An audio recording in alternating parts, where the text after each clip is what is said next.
કેમ છો? હું ઈશા, જ્યોત્સનાબેનની ગ્રાન્ડ ડોટર. જ્યોત્સનાબેન જોડેની મારી સૌથી ફેવરેટ મેમરીઝ છે જ્યારે એ ભાવના એપાર્ટમેન્ટ્સમાં રહેવા આવ્યા હતા અને હું એમને મળવા જતી હતી.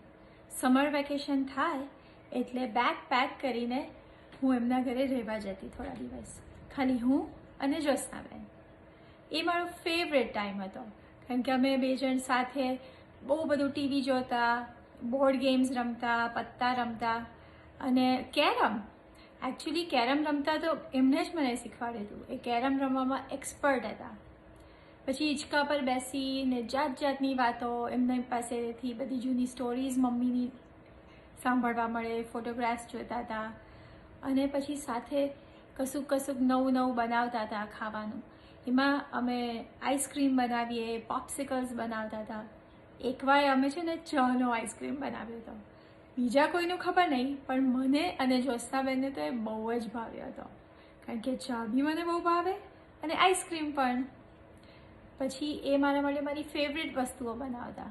એમાં મને યાદ છે એ જે દૂધીનું શાક બનાવતા હતા રસાવાળું, સેવડા નાખીને, બહુ જ ભાવતું હતું.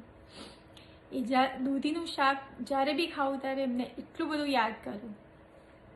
પછી જ્યારે પેચવર્કનું ચાદર ને બધું બનાવે એ મને જોવાનું બહુ ગમતું હતું કારણ કે જુદા જુદા પેટર્ન્સ, કલર કોમ્બિનેશન, બધી ડિઝાઇન્સ, એ બધું જોવાનો મને બહુ શોખ. અને પછી હું મોટી થઈને ફાઇન આર્ટ્સમાં ગઈ ત્યારે મારું આર્ટ જોવાનું એમને બહુ ગમતું હતું.